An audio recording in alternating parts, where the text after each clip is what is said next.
Welcome to Eklavya study point and I am Sachin. और आज की ये वीडियो सभी स्टूडेंट्स के लिए काफी ज्यादा इंपॉर्टेंट है, मस्ट वॉच वीडियो है, क्योंकि आपका जो इंग्लिश का बोर्ड एग्जाम होने वाला है उससे जस्ट पहले आपको ये वीडियो प्रोवाइड करवा दी जा रही है, क्योंकि आपको इसमें कुछ गलतियों से बचना है और कुछ टिप्स आपके लिए मैं आपको बताऊंगा।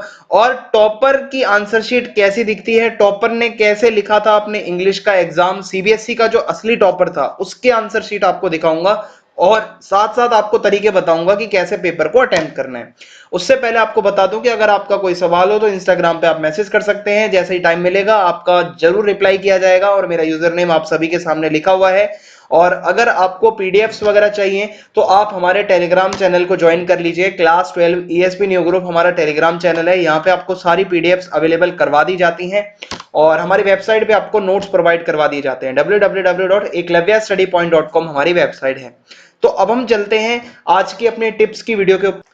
तो भाई मैं ना आपको दो टॉपर्स की आंसर शीट दिखाऊंगा, एक पहले 2020 वाला और फिर उसके बाद 2022 वाला। तो सबसे पहले 2020 वाले की आंसर शीट मुझे काफी अट्रैक्टिव लगी, काफी अच्छी लगी और भाई ये डिजर्व करता है बंदा या जो भी ये लड़की है जिसने भी ये आंसर लिखे हैं इसके बहुत अच्छे तरीके से लिखे हैं। तो देखते हैं कि आखिर टॉपर किन बातों का ध्यान रखते हैं जब वो अपने आंसर्स को लिखते हैं। देखिए, जब भी ये कोई क्वेश्चन लिखना स्टार्ट किया है इसने तो बहुत नीट एंड क्लीन है, सब कुछ राइटिंग ऐसी है कि समझ आ रही है और जहां आंसर खत्म हो रहा है एक क्वेश्चन का वहां पे इसने एक लाइन खींच रखी है। अगर आपको नजर आ रही हो ये जो लाइन है ना, ये बहुत बड़ा इफेक्ट डालती है। ठीक है, आप आगे भी देख लो, हर क्वेश्चन के एंडिंग में जैसे ए वाला किया है तो ए के बाद ये लाइन खींच दी, बी वाला किया है तो बी जहां खत्म हो रहा है उसके नीचे एक लाइन छोड़ के लाइन खींच दी। ये आपको समझ में आ गया होगा। ठीक है, ये लाइन खींचने वाला तो तरीका आपको अपनाना ही अपनाना है, जहां भी आपका कोई क्वेश्चन खत्म हो रहा है लाइन जरूर खींचो। और उसके बाद अब मैं अगर आपको थोड़ा सा आगे ले जाता हूं, ठीक है, ये इसके चैप्टर्स के क्वेश्चन है। देखो भाई, इसने पॉइंट्स में या बुलेट पॉइंट में आंसर नहीं दिए। इंग्लिश के पेपर में बुलेट पॉइंट में कभी भी आंसर नहीं लिखने होते आपको। ठीक है, आपको कैसे आंसर लिखने हैं, जैसे ये पैराग्राफ पूरा लिखा हुआ है इसने, क्वेश्चन नंबर 8 ए, और ये पूरा पैराग्राफ में आंसर लिखा है। लेकिन अगर आप थोड़ा सा यहाँ पे आपको फोकस करना पड़ेगा, आप अगर ध्यान दो तो आपको पता चलेगा कि इसने इंपॉर्टेंट वर्ड्स को हाईलाइट किया है, जैसे फ्रैंको प्रशियन वॉर।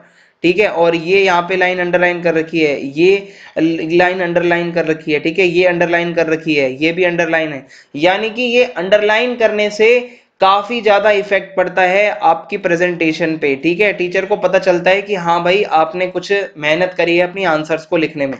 फिर यहाँ पे देखो ये खत्म हो रहा है तो इसको एक सीधी लाइन खींचकर यहाँ पर बंद कर दिया, और इस तरीके से ये लाइन वाला तरीका प्रेजेंटेशन का और इसके साथ साथ अंडरलाइनिंग आप जरूर करना, पर आपके पेपर खत्म होने के 10 मिनट पहले करना। साथ साथ करोगे तो टाइम वेस्ट होगा आपका, इस चीज का ध्यान रखें।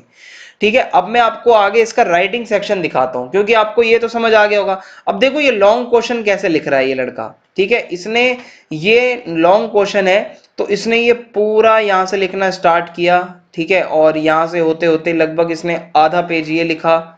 ठीक है, यहां से स्टार्ट हुआ और ये अगले पेज तक, यहां तक इसका आंसर आया है। ठीक है, तो लगभग इतना ही लॉन्ग जो आता है आपका उसमें आप इतना लिख सकते हो।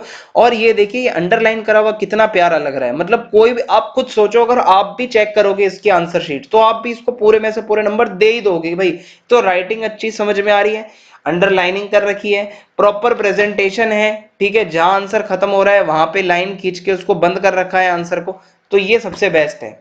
अब मैं आपको बताऊं इसने लेटर कैसे लिखा है। ठीक है, तो इसने लेटर कैसे लिखा है, सेंडर एड्रेस लिखा सबसे पहले। ठीक है, 125 सोना रोड। ठीक है, और उसके बाद एक लाइन छोड़ के डेट लिखी है। फिर उसके बाद एक लाइन छोड़कर रिसीवर का एड्रेस है, the editor Indian times Chennai. फिर उसने एक लाइन छोड़ी है, फिर सैल्यूटेशन दिया है सर या मैडम।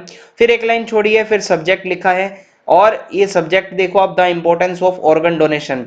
सो आप मुझसे पूछते हो कि कितनी लाइनें छोड़नी चाहिए, कितनी लाइनें छोड़नी चाहिए, देख लो भाई, इतना लिखोगे, ऐसा लिखोगे तो टॉपर बन जाओगे। ये टॉपर की ही आंसर शीट है, ये गलत हो ही नहीं सकती। ठीक है, क्योंकि ये सीबीएसई ने खुद अपलोड करा है। तो ये इतना इसने ये पूरा लिखा है, लेकिन मैं मानता हूं कि ये ज्यादा बड़ा है, ये थोड़ा सा कम हो सकता है। इसने जो ये लेटर लिखा है ये इस पेज से शुरू हो रहा है, ये यहां तक खत्म हो जाना चाहिए मेरी नजर में। ये ज्यादा आपको बड़ा नहीं लिखना होता आपका जो लेटर है। ठीक है, थोड़ा सा आप छोटा रखें। ठीक है, और इस तरीके से ही आप इसको पूरा करेंगे। और यहाँ पे भी आप देख सकते हो, today's parents and the girl child. ठीक है, ये आर्टिकल आ रखा है, तो ये आर्टिकल इसने कैसे लिखा है, ज्यादा मतलब ये नहीं लग रहा कि एक ही पैराग्राफ चल रहा है, पैराग्राफ्स डिवाइड करे हैं।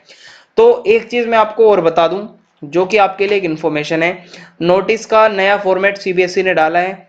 आपका ये जो बॉक्स होता है, बॉक्स में सबसे पहले नेम ऑफ द ऑर्गेनाइजेशन जो हम पहले लिखते थे, अब क्या है कि बॉक्स है आपका, ऊपर आप लिख रहे हो बड़ा बड़ा नोटिस, ठीक है, उसके बाद नेम ऑफ ऑर्गेनाइजेशन, फिर यहाँ पे डेट है, फिर आपकी बॉडी चल रही है, फिर आपका नेम एंड डेजिग्नेशन। ये नया फॉर्मेट आया है। पहले तो क्या होता था, आप नेम ऑफ द ऑर्गेनाइजेशन पहले लिख रहे हो, फिर यहाँ पे आपका नोटिस आ रहा है लिखा हुआ, डेट आ रही है, फिर हेडिंग आ रही है, टाइटल जो कहते हैं, फिर बॉडी आ रही है। तो ये फॉर्मेट अब नहीं है। जो लेटेस्ट सैंपल पेपर आया है सीबीएसई का, उसकी मार्किंग स्कीम में नया फॉर्मेट दे रखा है। तो ये गलती आप मत करना। जहां तक मुझे लग रहा है अगर आप पुराना फॉर्मेट भी लिख रहे हो तो उसके नंबर तो नहीं कटेंगे आपके, क्योंकि सपोर्ट मटेरियल और हर जगह पर वही पुराना फॉर्मेट दिया हुआ है।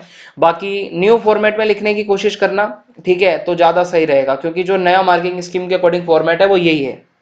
तो आई होप आपको मेरी बात समझ में आ रही होगी। ये कुछ गलतियां बच्चे करते हैं कि एक तो बुलेट पॉइंट में आंसर लिखते हैं इंग्लिश के, ये मत करना। और आपको मैं बता दूं कि भाई इंग्लिश का आंसर आपको रट के कभी भी नहीं जाना। आप छोटे छोटे सेंटेंस बनाओ और उन छोटे छोटे सेंटेंसेस को जोड़ जोड़कर उसको ट्रांसलेट करो, और फिर आपका आंसर अपने आप बड़ा हो जाएगा। ये तरीका होता है। हिंदी में आप सोचो, फिर उसको इंग्लिश में बदलो, छोटे छोटे सेंटेंसेस को, तो ही आपका आंसर बन पाएगा। आपको टेंशन लेने की जरूरत नहीं है बिल्कुल भी। आप पूरा रटने बैठोगे तो ये तो इम्पॉसिबल है। आप रट्टा लगा के कभी भी इंग्लिश का पेपर नहीं देने जा सकते। आपको थोड़ी बहुत टेंस की नॉलेज होनी चाहिए जिससे आप सेंटेंस बना पाओ, हिंदी को इंग्लिश में कर पाओ, ठीक है। तो ये आपकी प्रेजेंटेशन थी। अगर आपको वीडियो अच्छी लगी हो, मैंने कम से कम समय में ज्यादा से ज्यादा चीजें दिखा दी है। और आपको मैं एक चीज और भाई बताना भूल गया, ये दूसरा टॉपर है, इसको भी देख लो, ठीक है। माफी चाहता हूं, मैं ये भूल गया था। ये दूसरा टॉपर है, ये 2021-22 वाला टॉपर है, इसको भी देख लो इसने कैसे कर रखा है। तो इसकी राइटिंग हालांकि पहले वाले से थोड़ी सी बेकार है, ठीक है, लेकिन बढ़िया है भाई, समझ में आ रही है। हम किसी को बेकार नहीं कह सकते, पूरी तरह समझ में आ रही है तो हमारे लिए सही है ये राइटिंग। और जो भाई बंदा टॉपर है, तो आप यहाँ पे ये भी देख सकते हो कि इसकी प्रेजेंटेशन की जो स्किल्स हैं वो पहले वाले से थोड़ी सी, यहाँ पे आप कह सकते हो लेवल डाउन है, क्योंकि पहले वाले ने भाई पूरा प्रॉपर अंडरलाइन वगैरह सब कर रखा था। तो आप भी वो चीज फॉलो करना, मैं तो आपको ये कहूंगा, ठीक है। बाकी आप लेटर देख लो इसने कैसे लिखा है। सेंडर एड्रेस है, एक लाइन छोड़कर डेट है, एक लाइन छोड़कर रिसीवर एड्रेस है, एक लाइन छोड़कर सब्जेक्ट है, फिर एक लाइन छोड़कर सर या मैडम है, और ये इसका लेटर है। इसने देखो भाई लेटर सही लिखा है। ये जॉब एप्लीकेशन है, यहां से स्टार्ट किया और अगले पेज तक इसने लेटर खत्म कर दिया, ये सही है मेरी नजर में। और ये बायोडाटा लिखा है इसने जॉब एप्लीकेशन में। ऐसे बायोडाटा आपको पूरा बनाना है आपके पेपर में, आप देख लो पूरा अच्छे से इसको, ठीक है। और रेफरेंसेस लिखना ना भूलें। जॉब एप्लीकेशन अगर अटेम्प्ट कर रहे हो तो आप रेफरेंस जरूर लिखेंगे। ये आपका इनविटेशन है। इनविटेशन में आप देख सकते हो कि इसने इस तरीके से ये इनविटेशन पूरा तैयार किया है, ठीक है। ये इसका इनविटेशन है, समझ में आ रहा है आपको। इनविटेशन अगर आप बनाते हो तो ये इस तरीके से आएगा, ठीक है। फिर आगे मैं आपको दिखाता हूँ। सेक्शन सी है, लिटरेचर है, अब यहाँ पे स्टार्ट हो रहा है। भाई ये पूरा इस तरीके से है, ठीक है। तो आई होप आपको समझ में आ गया होगा। ये पूरा मैंने आपको बता दिया है। भाई आप ये लाइन जरूर खींच देना, अंडरलाइनिंग कर देना। ज्यादा बड़े बड़े सेंटेंस मत सोचो, छोटे छोटे जोड़ जोड़कर उसी को ही बड़ा बनाओ, ठीक है। तो यही सारी बातें थी। नोटिस का भी न्यू फॉर्मेट आपको बता दिया है मैंने। तो वीडियो पसंद आई हो तो चैनल को सब्सक्राइब करें, कमेंट बॉक्स में जाके आप जरूर बताएं वीडियो कैसी लगी। जय हिंद, जय भारत।